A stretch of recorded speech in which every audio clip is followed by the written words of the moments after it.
everybody, I'm Den Haring. Welcome back to my channel, Fish Den 365. It's Topwater Tuesday today, and today we're going to review the Tekkel Honker Frog. But before we get into today's review, I hope that you noticed that I put a new intro song on my channel, an intro to this review, and I'd like to know what you think of it. Is it too long? Does it inspire you to want to go fishing? What do you think of the new intro? Let me know what you think of the music. Let me know what you think of the intro, whether it's too long or whether I should cut it short or change it in any way. Give me your comments and let me know. Alright, so Teckel came on the market and they got known with a different frog, and that's this one. It's called the Teckel Sprinker Frog, and the Sprinker Frog was meant to be a weedless version, soft plastic version, or a soft version of the river to sea whopper plopper. And this tail is just spins around and it makes that whopper plopper type of noise.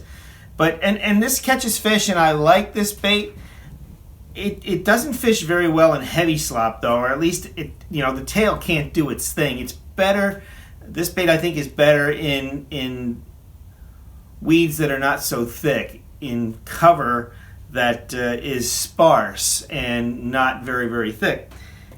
I think that Teckel really hit a home run when they came out with the Tekkel Honker Frog, and I'll go into that as to why I believe it. And I've caught a lot of fish on this bait. I have a lot of confidence, maximum confidence in this bait. So here's the Honker Frog. It's a soft plastic, soft-bodied frog, extremely soft, nice hollow belly. Doesn't take much to press that down. They do a very good job in placement of the hooks. The hooks are along the side of the bait, and they're against the bait pretty tightly, but not too tight. In other words, they come free when the fish presses down on the bait, but because they're pressed nicely against the sides of the bait like that, that makes them more weedless and makes it easier to come through cover. The other thing you'll notice with the Honker Frog is the bait has that nose down attitude on it, and I like that as well because the Honker Frog tends to sit like this with the weighted with these tails downward, and you want that because that allows you to fish the frog a couple of ways. One is if you can pop this frog along and work it like a standard frog, where one of the ways to work a frog is just to pop it, and what you do is you use your rod tip and you just hit that rod tip downward, and it pops the frog along, and it smacks the surface of the water. The nose of the bait, the head of the bait, smacks the surface of the water as it moves along, and that creates commotion, and oftentimes that really triggers fish. The other nice thing about it is it's got these tails. They look like little feet or little wings, but they're really just spinners, and they're on a really high quality ball bearing swivel, and that's attached to the back end of the bait.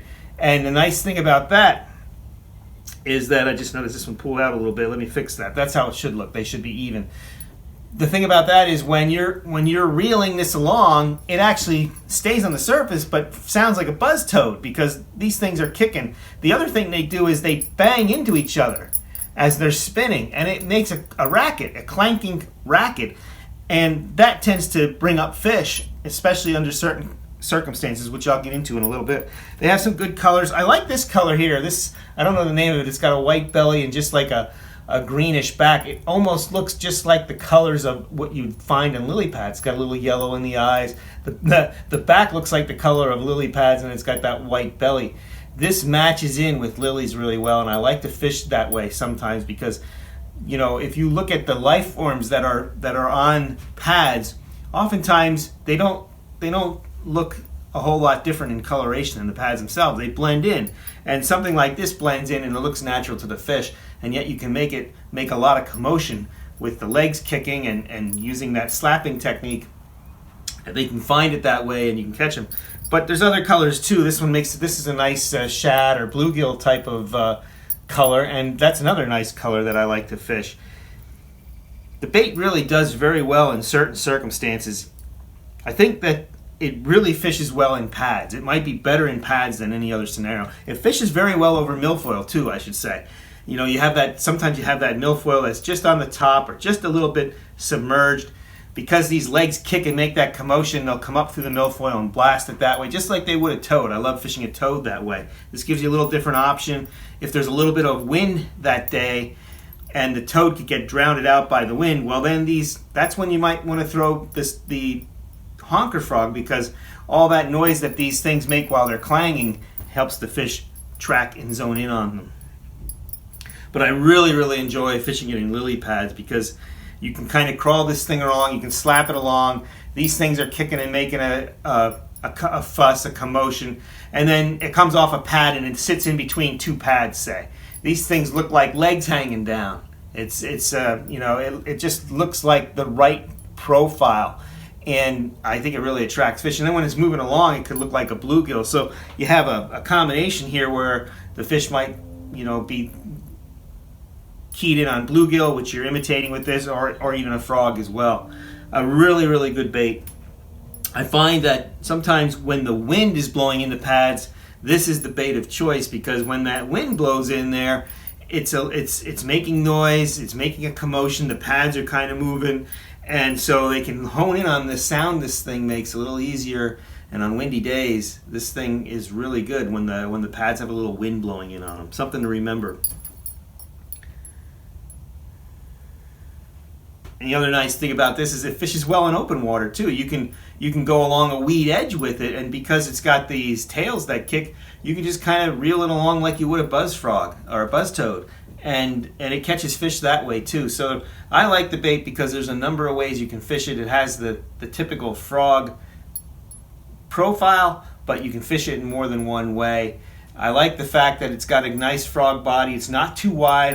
I like narrower body baits when I'm fishing pads, because sometimes those pads get jammed together, and you want the bait to get in between the pads so that the bait is sitting in the water and not in the pads. And this narrower profile frog type of bait really helps in that situation. It also has caught me some very large bass in the last few years. Take a look at this one.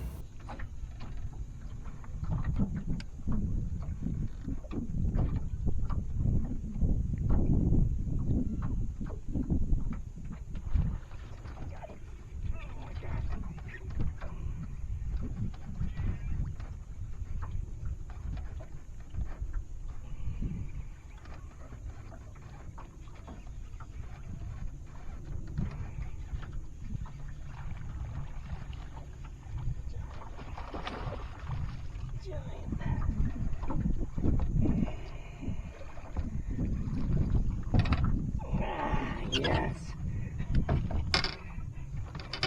That's what we're talking about, folks. Yeah. Teckel Honker Frog right there. Look at that pig. That's a good one. Did you hear that explosion? I don't know if you could see it on the camera angle, but this thing just blew up on it. Look at the gut on that fish. That's the kind we're looking for, folks. Beautiful fish. Let's put them back. Got her from. All right, I'm letting you go. So that's the Tekkel Honker Frog for this Topwater Tuesday. If you liked the video, please give me a thumbs up. That helps me get this video out in front of more people. If you haven't subscribed yet and you're watching the videos and you're enjoying the content, please subscribe to the channel. Again, that helps me get the video out in front of more people. I'm trying to grow the channel. All those things help me do that. Remember, we're all about the art and science of fishing, especially bass fishing. We're certified bassified. Can't wait to get on the water. Hope to see you out there, and may God bless your fishing endeavors.